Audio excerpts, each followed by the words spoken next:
Olá, bom dia, boa tarde, boa noite, boa madrugada, dependendo do horário em que você está nos assistindo. Vamos começar aqui mais um Bússola Líderes, conversando hoje com o André Gelfi, que é sócio-diretor do Grupo Betson no Brasil, e a gente vai falar sobre as atividades da empresa dele, que atua no segmento de apostas, né? Apostas online e iGames, né? Se eu tiver errado, depois ele me corrige aí a, a definição. Então, em primeiro lugar, seja muito bem-vindo, André.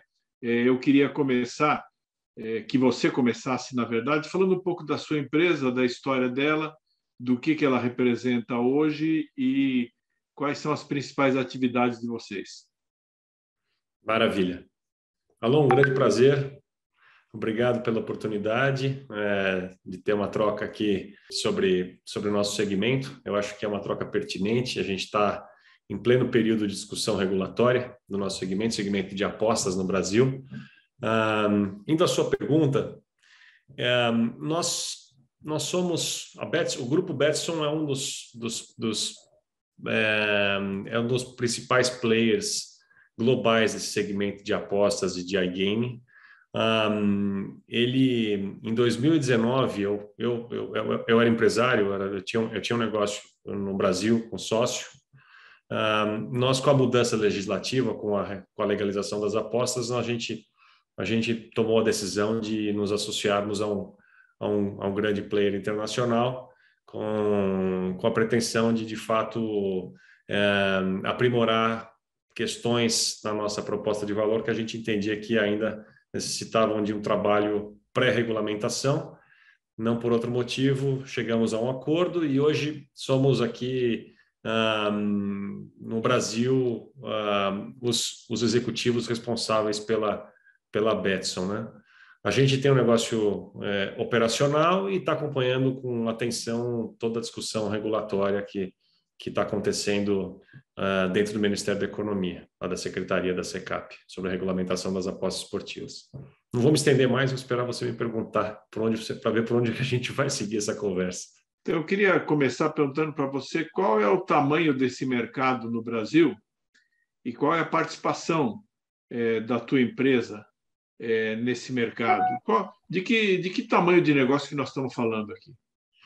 Olha, falando especificamente sobre as apostas esportivas, a minha estimativa, a nossa estimativa interna, é uma estimativa, esses dados oficiais, infelizmente, eles não estão disponíveis. A gente está falando de alguma coisa em torno de faturamento, tá? A gente está falando de 2 bilhões de reais. Esse número, no ano passado, era um pouquinho mais de 1 bilhão de reais. Ele vem crescendo assim num ritmo impressionante. Agora, com a pandemia, esse crescimento se acentuou. Esse fenômeno não é brasileiro, isso aconteceu ao redor do mundo, no setor de iGames. Esses 2 bilhões que você está dizendo é ano? 2 bilhões de reais ano. Esse é o faturamento. O volume de apostas é muitíssimo maior do que isso. Isso eu estou te falando basicamente do que os operadores de apostas cobram por fazer essa intermediação, né? Esse volume, ele provavelmente é 7, 8 vezes os 2 bilhões em termos de movimentação. A gente pode tranquilamente afirmar que no Brasil, os brasileiros estão apostando mais de 10 bilhões de reais por ano, mas tranquilamente, posso te afirmar isso. E esse crescimento, como eu disse, ele é acentuado nos últimos 2 anos, mas ele é constante nos últimos 8 anos. A partir do momento que você tem uma internet com alta penetração, ele começa a crescer e a gente acredita que essa tendência ela vai seguir à medida que a regulamentação apareça. A gente costuma dizer, né, que o que a gente tem hoje é um mercado com um perfil muito de pioneiros, né? Você tem o que a gente chama aqueles que primeiro se adaptam, né? Os early adopters. Estou tentando não ir para o inglês, mas o termo que vem à cabeça é em inglês. E esse mercado ele tende a se desenvolver de uma outra forma à medida que essa atividade passe a ser exercida efetivamente no Brasil, né? Tem uma nuance, né? Esse mercado, Paulo, a gente fala de um mercado estabelecido e pujante no Brasil, mas ao mesmo tempo a gente sabe que o Brasil tem uma legislação proibitiva enquanto à atividade de apostas, né? Hoje as apostas para efeitos de legislação brasileira elas são enquadradas como contravenção penal. Então, como é que você tem um mercado de 2 bilhões de reais se você teve uma mudança legislativa recente e a regulamentação ainda não ficou pronta? É uma pergunta pertinente. E aí acho que cabe... sobre isso que eu queria te perguntar. Pois é. O mercado ele está fora do Brasil. Os operadores, a oferta, ela acontece fora do Brasil. Os brasileiros, a partir da internet, conseguem consumir apostas fora do Brasil. Eles estão apostando fora do Brasil. Eles estão apostando em N jurisdições, mas não no Brasil. Aliás, aí a gente entra na pergunta que você me fez com relação ao nosso negócio, né? Nós temos um negócio, nós hoje somos os únicos players do segmento que temos uma operação licenciada e autorizada no Brasil. Nós, basicamente, viabilizamos toda a oferta de apostas em corrida de cavalo para o Jockey Clube do Rio Grande do Sul, não só apostas nas corridas próprias do hipódromo, promovidas pelo Jockey Clube no Hipódromo do Cristal, lá no Rio Grande do Sul, mas hipódromos do mundo inteiro. A licença do Jockey Clube, ela viabiliza a exploração, sempre com o intuito de fomentar a atividade nacional aqui de equidicultura, mas para explorar essa atividade sobre corridas de terceiros, e no caso, inclusive, de terceiros internacionais. Então, a partir do betson.com.br, que é o destino online do que eu acabei de comentar, a gente basicamente dá acesso a apostas em eventos turfísticos que acontecem ao redor do mundo. Então, esse é um negócio que nós temos dentro do Brasil. Tem um outro produto que nós oferecemos no Brasil, que a gente chama de jogos de fantasia, né? Vem do inglês de fantasy games. Essa modalidade, esse produto, ele surgiu, né, nos Estados Unidos, ou pelo menos ganhou grande expressão nos Estados Unidos. A gente faz, basicamente, a gente possibilita ao nosso público que monte times fictícios, virtuais, que basicamente, em função do comportamento de jogadores reais, né, ele te atribui pontos. A forma mais fácil de visualizar o que nós oferecemos através do Betson UFC é pensar no Cartola. O Cartola, que é um produto amplamente difundido e mais antigo do que o nosso, ele basicamente é um produto de fantasia. Você escolhe os jogadores que vão participar de uma rodada do campeonato, pode ser um campeonato no Brasil, um campeonato na Europa, qualquer lugar do mundo. A partir da performance daquele jogador, se o jogador fez gol, você ganha mais pontos. Se o jogador, se o goleiro tomou um gol, você tem uma subtração e assim por diante. No final, aquilo ali é computado e você tem, de alguma forma, algum tipo de reconhecimento, seja ele basicamente social, eu fui a pessoa que mais fez pontos, ou até um benefício, um prêmio, uma premiação com um valor, entre aspas, financeiro, como pode ser o que nós fazemos, por exemplo, é pagar os prêmios aos ganhadores, aos primeiros colocados dos torneios. A gente paga através de um cartão de crédito pré-pago, sem a função saque, obedecendo absolutamente o que está disciplinado na regulamentação de promoções comerciais do Ministério da Economia. Então, isso é basicamente o que nós fazemos hoje. Esse nosso negócio, como eu disse a você, nós somos os únicos, a gente tem uma participação de mercado dentro do segmento de apostas que estão sendo feitas no Brasil, expressiva, e no mercado, e no cômputo do mercado total, nesses 2 bilhões de reais, nós somos operadores relativamente pequenos por termos chegado recentemente ao Brasil com essa atividade específica que eu te comentei. A gente tem um negócio muito mais nichado, né? O grande filão, quando a gente fala de apostas esportivas, é o futebol. Nós, no Brasil, não podemos oferecer futebol, então nossa participação de mercado é pequena, de momento. Interessante. E, aliás, você tocou aí rapidamente na questão aí da regulamentação e da legislação.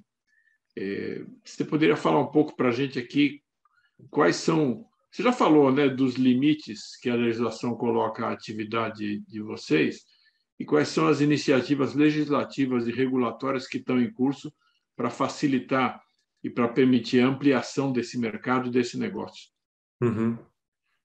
Pois é, Alon, as apostas esportivas se encontram o processo de regulamentação da atividade se encontra bem avançado. A lei que delibera sobre a modalidade, ela foi sancionada em 2018, no governo Temer ainda, e ela definia que a regulamentação deveria acontecer em até 4 anos, em 2 períodos de 2 anos. Esses 4 anos vencem em outubro de 2022.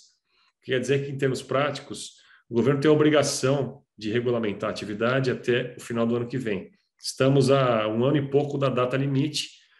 O que a gente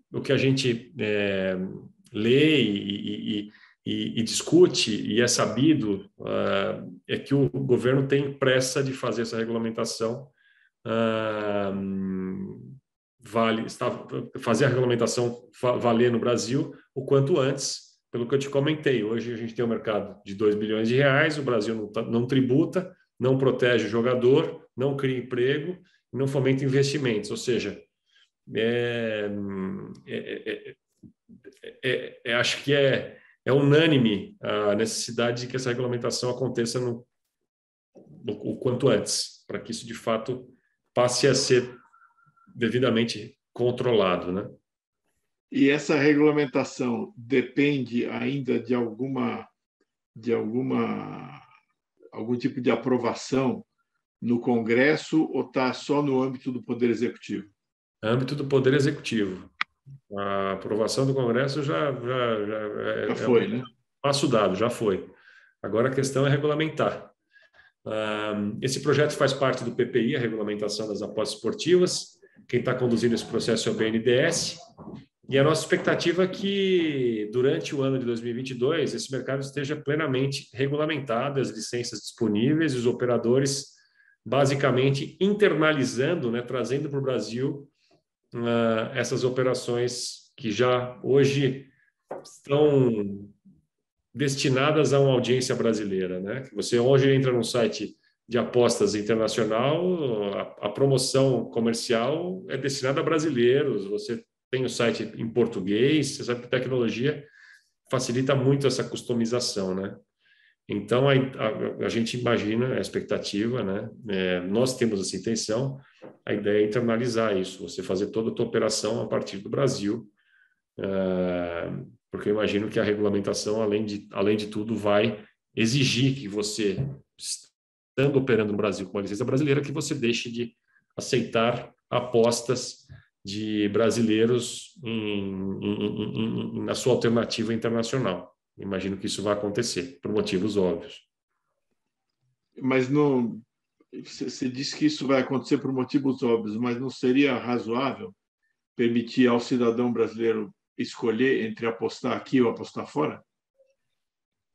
Seria razoável do ponto de vista do apostador, sim. Essa é uma boa questão. Agora, por outro lado, eu acho que você tem a questão de viabilizar, de fato, um mercado saudável no Brasil, né? Se você está falando, eu vou te dar uma licença para você operar no Brasil, eu posso condicionar que você, para ter uma licença para operar no Brasil, para de fato conseguir ter uma conta no banco, para de fato você poder comprar mídia no Brasil, contratar funcionários no Brasil para prestar um serviço que faça sentido, eu vou te pedir que você não esteja atendendo os seus clientes brasileiros, de fora do Brasil, porque eu não tenho como cumprir com a minha responsabilidade de dar a devida proteção à população, porque esse é um serviço, essa é uma atividade passível de concessão, mas é um monopólio público, não é uma atividade de apostas, não é uma atividade que está enquadrada dentro da livre iniciativa, né? Alô, a gente está falando de uma atividade que tem as características para que seja devidamente controlada, né? Então, eu acho que, no final das contas, vem essa questão. Onde é que termina a liberdade? Onde é que se limita a liberdade com relação aos riscos derivados da mesma, né? É perfeitamente compreensível. Quer dizer, já que você vai regulamentar essa atividade, que ela gere empregos aqui e que o poder público consiga recolher os impostos aqui, isso faz todo sentido, né? Como uma série de outras atividades que você já descreveu, que são concessões aí do setor público, né? Quer dizer, Uhum. diante de todo esse cenário aí que você nos apresentou e que está apresentando nessa nossa conversa, a gente tem visto uma série de empresas patrocinando times de futebol, promovendo anúncios na televisão, internet, né? Eu vi recentemente que cerca de 85% dos clubes brasileiros são patrocinados por casas de apostas. É isso mesmo? Esse tipo de patrocínio, ele hoje é permitido? E como é que está o enquadramento legal desse tipo de atividade hoje? É uma ótima pergunta. São 85% dos times da Série A, né? Sim, Infelizmente a gente, né, vê uma concentração desigual, né, de investimentos. Concentração desigual. Tô sendo até redundante. redundante. Mas é bom, a redundância é boa porque ajuda a entender, não é ruim, não. Estou sendo bem enfático. É, Vamos ver a redundância como ênfase. A é. gente pega os times da Série A, que são os times mais, em tese, mais prósperos, né, que têm mais condições, eles estão, de fato, sendo patrocinados por empresas do segmento, que, curiosamente, não estão baseadas no Brasil. Elas estão patrocinando, são patrocínios internacionais que elas têm. É compra de espaço publicitário para mostrar uma marca, sem promover, de fato, a atividade que aquela marca, que está por trás daquela marca. Eu, para ser bem honesto, não conheço o detalhe da regulamentação, mas imagino que a regulamentação deva ser, no mínimo, ambígua com relação a essa questão, se não omissa com relação ao tratamento a ser dado. Porque Fato é senão que, haveria todo um conflito jurídico que não existe nesse momento em relação a isso, né? pois é, exato. E eu acho que, no final das contas, a gente tem aquela situação iminente de regulamentação. Eu acho que isso vai acabar sendo trabalhado de uma forma bem prática no curto prazo. Hoje a gente vê esses patrocínios sendo anunciados recorrentemente, cada vez maiores, e o futebol, essa Série A, né,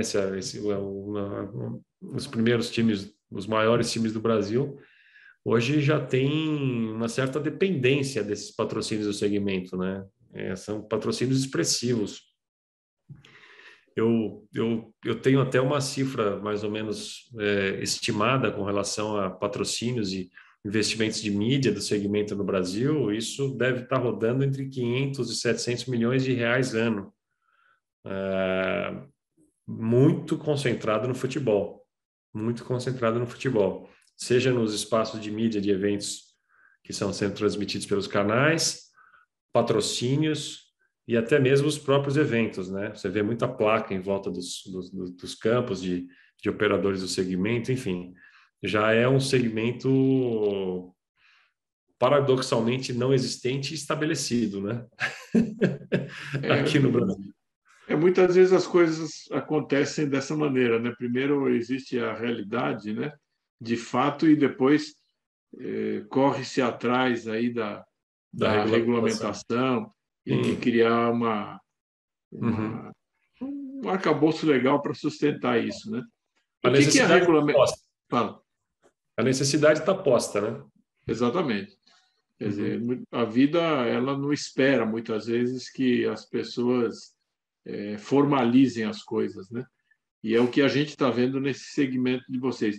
O que a regulamentação mudaria em termos práticos para uma empresa que nem a Betson? O que vocês esperam de diferente para vocês após a regulamentação? Que você disse aqui para nós que daqui a um ano vai ter que estar regulamentado. Então, imagino que vocês estejam se preparando para essa nova realidade. O que muda para vocês?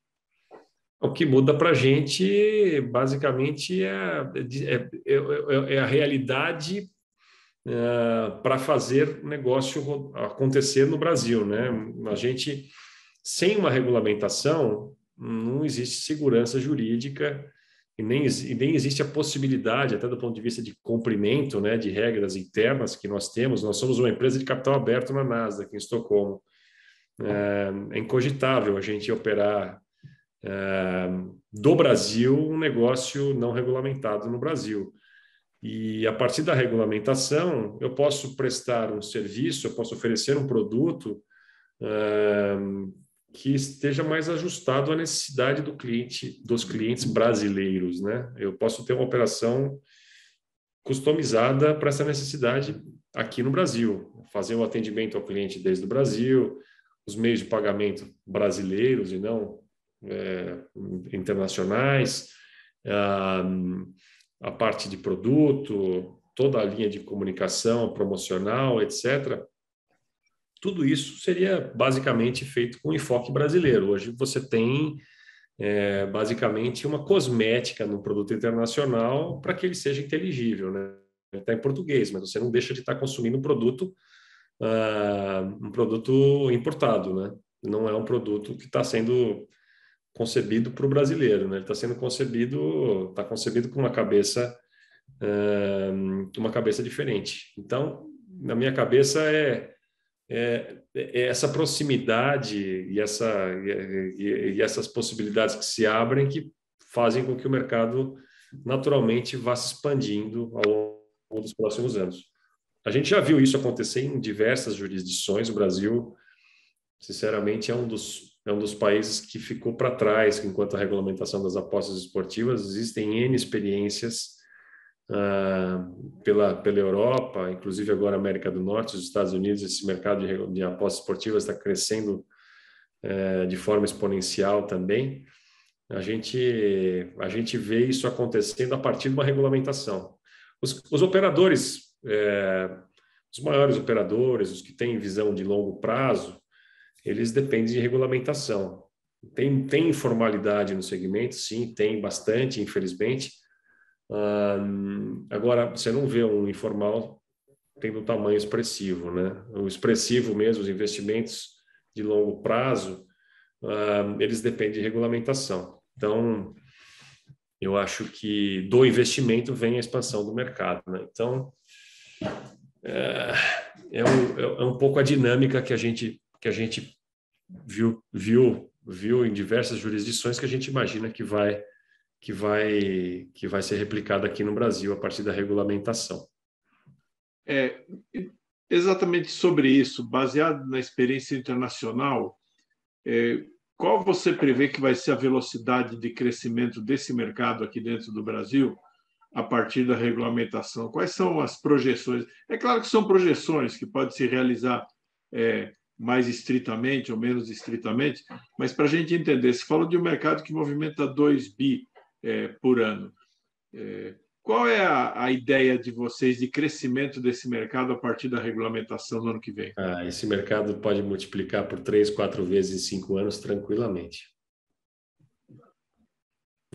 É um crescimento expressivo. A gente pode chegar a 10 bilhões de reais, né? Alguma coisa nessa linha, dessa ordem, em 5 anos. Isso é factível. Não é nenhuma surpresa. E eu estou falando isso de um lugar de comparar com outras jurisdições também. tamanho do mercado enquanto a PIB, população, isso é factível. O Brasil, Alon, é um mercado potencial dos mais atrativos para o segmento. Eu costumo dizer que, do ponto de vista regulatório, talvez seja até o mais atrativo enquanto a crescimento para o segmento no mundo, porque os Estados Unidos, a gente sabe que tem uma economia muito maior que a brasileira, eles estão avançando no âmbito estadual. Então, sai a regulamentação de Nova York, sai a regulamentação de Illinois e assim por diante. São estados, né? São estados, economias enormes, né? Tamanho de muitos países, às vezes maiores que muitos países. Agora, o Brasil, quando está falando de regulamentar, está falando de uma regulamentação federal. E a gente está falando de um país absolutamente envolvido com o futebol, né? Para ser até suave na relação do futebol com o brasileiro. A gente pode dizer que é um país que tem um envolvimento emocional e uma relação estável com o futebol, né? Exatamente, bem colocado, boa, boa. Então, isso faz parte da realidade do cotidiano, são 210 milhões de habitantes, e hoje a penetração do canal digital ela é surpreendentemente alta no Brasil, né? Então, você tem as condições dadas aí para que isso, de fato, cresça rapidamente e que na maturidade esse mercado seja dos mais relevantes no âmbito mundial. Tem pouquíssimos países na Europa, mais os Estados Unidos, que poderiam estar à frente do Brasil no lugar já de amadurecimento. Então, é um mercado muito interessante e a gente seria uma surpresa que os grandes players internacionais não estivessem aplicando para licenças ano que vem aqui no Brasil. Acho que todos eles estarão aqui, virão para a festa, o que é muito bom na minha cabeça. Muito bem, André. Eu queria te agradecer aqui pela tua disponibilidade de conversar conosco. Acho que foi uma conversa muito interessante, muito útil aqui para o pessoal que frequenta o Bússola, porque, como você disse, brasileiro ou gosta de futebol, ou gosta de aposta, ou gosta das duas coisas. Para você achar alguém no Brasil que não gosta de nenhuma das duas coisas é difícil. Então, de fato, nós temos um mercado que já existe grande e um mercado potencial muito grande. E a gente vive num período em que a questão da atividade econômica, do emprego, de buscar alternativas para gerar renda para as pessoas é uma questão central, né? Em geral, essa é uma questão central, mas nesse momento que nós estamos vivendo é uma questão ainda mais importante, devido ao contingente que nós temos aqui de pessoas no momento sem ocupação, a questão da recuperação aí da atividade econômica no pós-pandemia. Esperemos que haja um pós-pandemia, né? Ou se não houver um pós-pandemia, pós-pandemia, né? Se não houver um pós-pandemia assim radicalmente pós, que pelo menos a gente consiga encontrar uma maneira de viver nessa situação e de retomar as atividades, porque afinal o que pode garantir às pessoas uma melhor condição de vida é a retomada da atividade econômica, né? Então eu queria te agradecer pela tua disponibilidade, pela tua paciência de responder aqui as nossas perguntas e desejar boa sorte aí na regulamentação e no desenvolvimento do teu negócio aí. Maravilha, foi um prazer. Muito obrigado pela oportunidade, eu que agradeço. Fico à disposição. Acho que esse debate, com o intuito de ilustrar, é sempre produtivo e só pode ajudar aí a nossa sociedade a prosperar, a evoluir. Fico à disposição. Um grande abraço, foi um prazer. Bom, o prazer foi nosso. Encerramos aqui mais uma entrevista do Bússola Líderes. Até a próxima. Tchau. Até a próxima. Obrigado.